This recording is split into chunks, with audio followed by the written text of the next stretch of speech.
Ever wondered how astronomy was developed? Or how the process of distillation was discovered. Or how advanced water technology suffices the needs of agriculture. And how our feared and needed subjects like algebra and geometry were even introduced. Or how medicine started during that period. Or how Arabic became the international language of scholarship.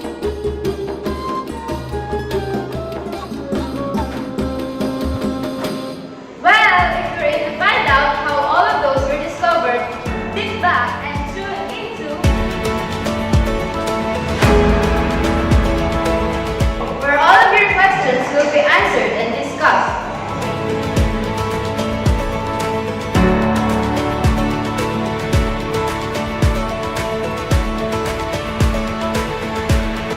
Before things get mind-blowing and honestly boring, let's first talk about Arabia in general. Arabia was on the crossroads between Asia, Africa, and Europe. Dynasties of caliphs or Muslim rulers ruled Arabia before. Umayyad from Damascus in Syria was the first one to lead, after which was followed by Abbasid in 749 AD, from Baghdad in Iraq reigning for the next 500 years. It all started at a period of approximately 750 to 1050 AD, where Muslim scientists and scholars made a great developments and discoveries. Arabia's location allowed Arabs to trade widely with the merchants from places as diverse as China, India, and Southern Europe. From here, trades and conquest poured, which led to cultural exchange and spread of knowledge. And also, during these times, great centers of scholarship were established in cities such as Baghdad, Iraq, and Alexandria.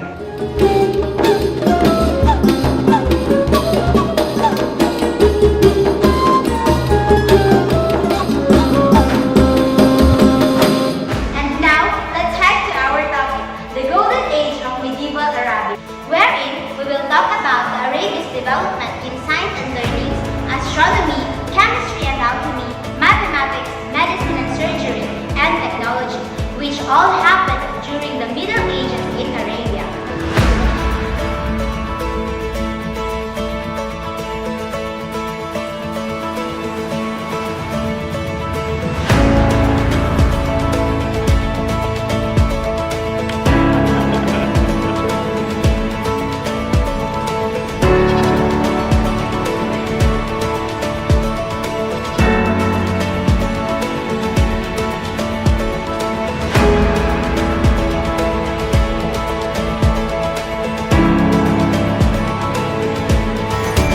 EU pursues the road of knowledge, Allah will direct the road of paradise. The scholar's aim is holier than the martyr's blood. Two of the sayings from Hadith, the Prophet of Muhammad, which pushed these Muslims to seek knowledge about the natural world, welcoming inventions that improve the quality of life. Papers and books were very important in promoting knowledge in early Islam, in which a huge book industry was established, building bookshops and important libraries.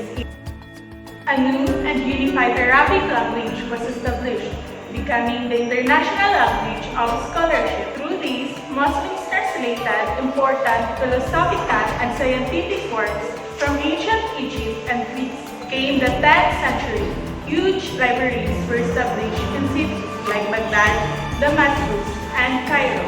Cairo housed thousands of books about the ancient sciences.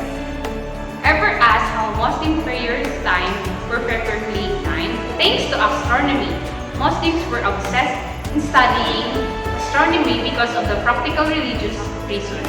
Religiously inclined to determining an accurate calendar, prayer times, and direction of Mecca.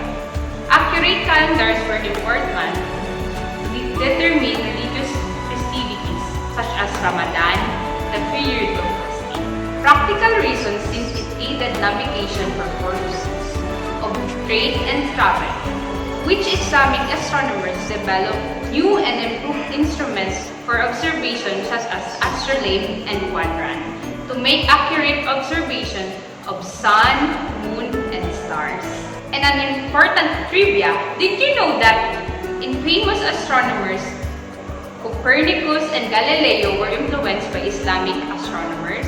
These were Al-Tusi and Afragani, writing significant books on astronomy which were later then translated into Latin. Chemistry formed an important part of Arabs' industries, such as metalworking, ceramic manufacture, pharmacy, and dyeing. Islamic scientists were the first ones to describe properties of acids and alkalis, in which huge amounts of practical knowledge of substances and processes were gained. The distillation process was also developed, as well as new approaches to experimentation. Meanwhile, alchemy was a science of both the cosmos and the soul, a spiritual path that nature was regarded as sacred. The Muslim alchemists aimed to study processes of transmutation, especially of metals and related to the practice of astrology. Alchemy integrated way of viewing the cosmos, in which the meaning of things operated on different planes, both material and spiritual. Arab mathematicians were interested in number system, even using two main systems of numerals, the abjad system and the Hindu-Arabic numerals. Algebra first became a separate field of mathematics in Islam. The word algebra came from the Arabic word al-jabar, meaning restoring balance in an equation. Geometry was another important area of mathematics, studied by the Arabic mathematicians.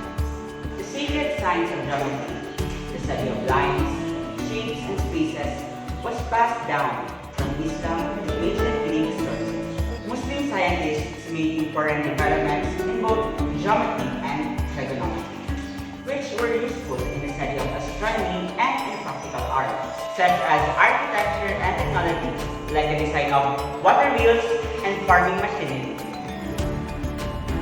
Medicine and surgery. Like alchemy, Arab's medical theory was combined with traditional herbal lore, alchemy, and a huge range of material medica. Few of the first medical schools were built in medieval Islam and were places of study and teachings as well as treatment. Islamic law forbade dissection, but procedures like cauterization of wounds were developed by the Islamic physicians. Islamic engineering included reservoirs, aqueducts, and water wheels and elaborate systems for irrigation.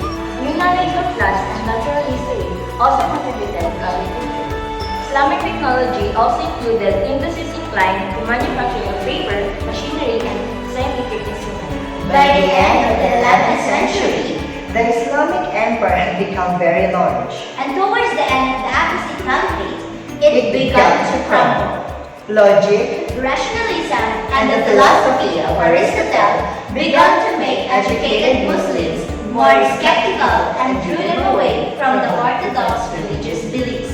Famously, a theologian by the name of Al-Ghazali argued in his book The Destruction of Philosophy that reason should not be trusted and that it could not tell you anything about God. Science and philosophy were criticized and he said could lead to hell. more and more, the schools and academies were forced to limit their teaching of theology. The sciences were divided into approved Islamic sciences, which are connected to religion, and the foreign sciences. At the same time, continuous wars began to weaken the empire as European crusades and Mongols attacked the fall of Baghdad in 1256, which caused enormous destruction. So that's the story behind those developments during the Arabic period. Those great inventions as well as knowledge and wisdoms from the Arabic period have helped not only in the present but also in the future. On the other hand, Arabic period is not the only period who contributed in the science and technology. There are still a lot of periods that holds a lot of stories. So let's unfold another stories in our next episode. Thank you for watching. See you next time. Woo!